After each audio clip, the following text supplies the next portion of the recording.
Айсафи және достары. Екінші бөлім.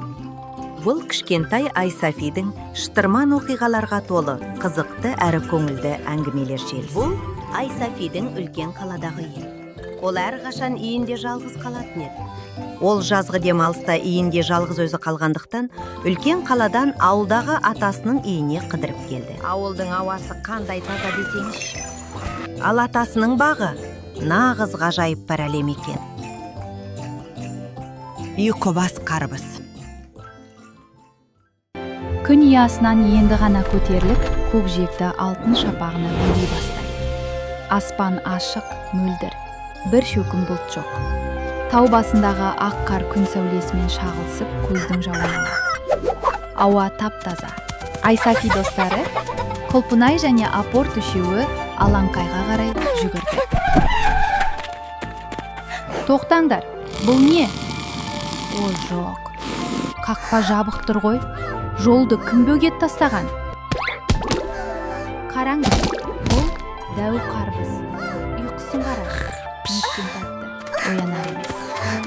Батыл Апорт, мен оны жылжытамын, деді. Кәне, бәріміз көмектесейік. Итереміз. Ойбу, біздің Апорт доп сияқты секіріп түсті ғой. Кішкентай Құлпынай қулық ойлады. Ол қарбыздың мұрнын қытықтады. Абайлаңдар, ол аунап барады.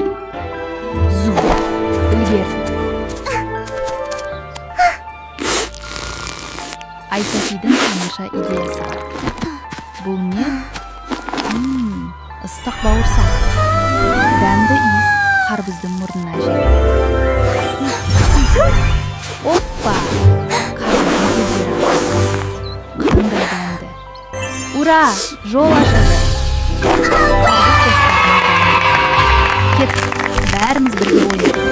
Алға, достар.